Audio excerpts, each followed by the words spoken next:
ಕಳೆದ 4-5 ದಿನಗಳಿಂದ ಕಂಪ್ಲೇಂಟ್ ಕೊಡಬೇಕು ಅಂತ ಯೋಚನೆ ಮಾಡಿದ್ದು ಹಿಂದೆ ಮುಂದೆ ನೋಡ್ತಾ ಇದ್ರು ಪ್ರಥಮ ಅವರು. ಇವತ್ತು ಗಟ್ಟಿ ನಿರ್ಧಾರ ಮಾಡಿ ಕಂಪ್ಲೇಂಟ್ ಕೊಡಕ್ಕೆ ಹೋಗ್ತಾ ಇದ್ರೆ. ಬನ್ನಿ ಮಾತಾಡ್ಸೋಣ. ಸರ್ ನಮಸ್ತೆ. 4-5 ದಿನದಿಂದ ತುಂಬಾ ತಡೆದಿದ್ರೆ ಕಂಪ್ಲೇಂಟ್ ಕೊಡಬಾರ್ದು ಅಂತ, ಇವತ್ತು ನಿರ್ಧಾರ ಮಾಡಿದ್ರೆ ಕಂಪ್ಲೇಂಟ್ ಕೊಡು ಏನು ಸಾಲ್ವ್ ಆಗುತ್ತೆ. ನಾನು ತಡೆದಿದ್ದೆ ಸರ್. ಈಗ ನೋಡ್ರಿ ಇವರೇ ತಿರುಗಿಸ್ಬಿಟ್ಟು 2000 ಪೇಜ್ಗಳಲ್ಲಿ ಹಾಕ್ಸೋರೆ ಪ್ರಥಮ್ ಕುಡಿದು ಇದೆಲ್ಲ ಮಾಡಿದ್ದ ಅಂತ. ನನ್ನ ಪರ್ಸನಲ್ ಲೈಫ್ಗೆ ಎಫೆಕ್ಟ್ ಆಗುತ್ತೆ ಸರ್. ನಿಮ್ಗೇನು ಕಾಮನ್ ಸೆನ್ಸ್, ನೀವು ಒಬ್ಬ ನಟಾಗಿ ನಿಮ್ಗೆ ಒಂಚೂರು ಕಾಮನ್ ಸೆನ್ಸ್ ಬೇಡವೇನ್ರಿ? ನಿಮ್ಮ ಪೇಜ್ಗಳಲ್ಲಿ ಬರ್ತಾ ಇದೆ ಅಂದಾಗ ನೀವು ಸಾಲ್ವ್ ಮಾಡಿಸ್ತೀನಿ ಅಂತ ನಿಮ್ಮ ಕಡೆಯವ್ರ ಮಧ್ಯದಲ್ಲಿ ಬಂದಿದ್ದಕ್ಕೆ ಹಿಂಗಾಗಿದ್ದು. ಇನ್ನೊಂದ್ಸಲ ಹೇಳ್ತೀನಿ, ನಾನು ವಾರಬೇಡಿ ಸರ್. ನನಗೆ ಯಾರ ಮೇಲೆ ಅನುಮಾನ ಇದೆ ಇವತ್ತು ಅವ್ರ ಮೇಲೆ ಕೊಡ್ತಾ ಇದೀನಿ ಸರ್. ಇದ್ರ ಹಿಂದೆ ಯಾರಿದ್ದಾರೆ ಅವ್ರ ಮೇಲೆ ಕೊಡ್ತಾ ಇದೀನಿ. ಅಂಡ್ ಇನ್ನೊಂದು ಕೂತ್ಕೊಂಡು ಸೋಷಿಯಲ್ ಮೀಡಿಯಾದ ಹೇಳೋದು ಅದು ಇದು ಅಲ್ಲ ಸರ್. ಏನೋ ನಾನು ಬಾಡಿಗೆ ಕಟ್ಟಿಲ್ವಂತ 5 ವರ್ಷದಿಂದ ಇವರ ಅಪ್ಪ ಕೊಟ್ಟಿದ್ರು ಸರ್. ಇವ್ರ ಅಪ್ಪ ಏನಾರು ಕೊಟ್ಬಿಡಿದ್ರೆ, ಯಾರಪ್ಪ ಕೊಟ್ಬಿಡಿದ್ರೆ ಹೇಳಿ ಸರ್. ಯಾರಪ್ಪ ಕೊಟ್ಟಿದ್ರ ಕೇಳಿ. ಇಲ್ಲ ಅಂದ್ಮೇಲೆ ಇವ್ರಿಗೇನ್ ಸರ್ ಹಕ್ಕಿದೆ ಕೇಳಕ್ಕೆ? ನಾನು ಯಾರ ಜೊತೆ ಒಯ್ತೀನಿ? ನನ್ನ ಇಷ್ಟ ಸರ್. ಕೇಳ್ಬೇಕಾದ್ರೆ ನನ್ನ ಹೆಂಡ್ತಿ, ನಾನು 100 ಜನರ ಜೊತೆ ಒಯ್ತೀನಿ ಸರ್ ಕೇಳಕ್ಕೆ. ಅಥವಾ ನೀವ್ ಯಾರು ಸರ್ ಕೇಳಕ್ಕೆ? ನೀವ್ ಯಾರ್ರೀ ನೀವು? ನನ್ನ ಇಷ್ಟ ಬಂದವ್ರ ಜೊತೆಗೆ ನಾವು ಹೋಯ್ತೀನಿ. ನಾನು answer for my wife, my family. ನಾನು ಹೋದ್ರು ವಾಪಸ್ ರಾತ್ರಿ ಮನೆಗೆ ಬರ್ತೀನಿ ಸರ್. ಮನೆಗೆ ಬಂದು ಮನೆ ಕತ್ತೀನಿ ಸರ್. ನಾನೆಲ್ಲ ಕೂತ್ಕೊಂಡು ಕುಡಿದ್ಬಿಟ್ಟು ಇನ್ನೇನೋ ಮಾಡಲ್ಲ ಸರ್. ನಾನು ಯಾವತ್ತೂ ಇನ್ನೆಲ್ಲೂ ಹೋಗಲ್ಲ ಸರ್. ನನಗೆ ಗೊತ್ತು ಹೆಂಗಿರ್ಬೇಕು ಅಂತ. ಬಾಯಿ ಮುಚ್ಕೊಂಡಿದ್ರೆ ಸರಿ. 2000 ಪೇಜಲ್ಲಿ ನನ್ನ ಯಾಕೆ ಹಾಕಿಸ್ತೀರಿ ನೀವು? ಯಾವ ಸೀಮೆ ಇರೋರಿ ನೀವು? ನಾನು ಸೀರಿಯಸ್ ಆಗಿ ಹೇಳ್ತಾ ಇದ್ದೀನಿ.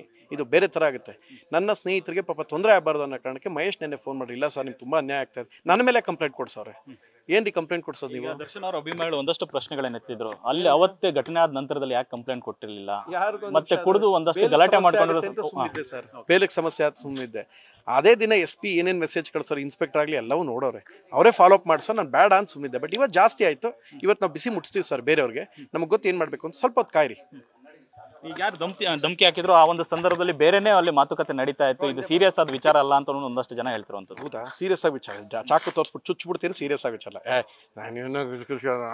ಹಿಂಗೆ ಹೊಡೆದ್ಬಿಡಿ. ಬರೀ ಈಗ ನಿಮ್ಗೆ ಮಾಧ್ಯಮದವ್ರು ನಿಮ್ಗೆ ತೋರಿಸಿ ಸರ್ ಖುಷಿ ಹೊಡೆದ್ಬಿಟ್ಟೆ. ಸರ್ ನಗ್ನಗ್ತಾ ಇದ್ದೀನಿ ಸರ್, ನಾನು ಹಿಂಗೆ ಹೊಡೆದ್ಬಿಟ್ಟೆ. ಸುಮ್ಮನಿರ್ತೀರಾ ಸರ್? ಏನ್ ಸರ್ ಅವ್ರ ಜೊತೆ ತಮಾಷೆ ಮಾಡಕ್ಕೆ? ಯಾವನ್ ಸರ್ ಅವನೇನು ದೇಶದ ಪ್ರಧಾನಿನ, MLA ನ, ಮಿನಿಸ್ಟರ್?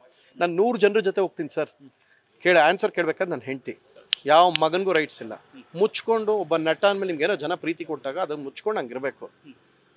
ಅದನ್ನೇ ಏನ್ ಮಾಡ್ಕೊಳಕ್ಕಾಗ ಸರ್? ಸರಿ ಆಯ್ತು, ಒಂದ್ ಕೆಲಸ ಮಾಡಿ. ನಿಮ್ನೆಲ್ಲ ಕೇಳ್ತಾರೆ, ನಮ್ಮ ಬಾಸ್ತು ಏನು ಕಿತ್ಕೊಳಕ್ ಆಗಲ್ಲ ಅಂತ. ಕಿತ್ಕೊಳಕ್ ಅಲ್ಲೇನಿದೆ ಸರ್? ವಿಗ್ಗಲ್ಲಿ ಏನ್ ಕಿತ್ಕೊಳ್ಳೋಣ ಸರ್?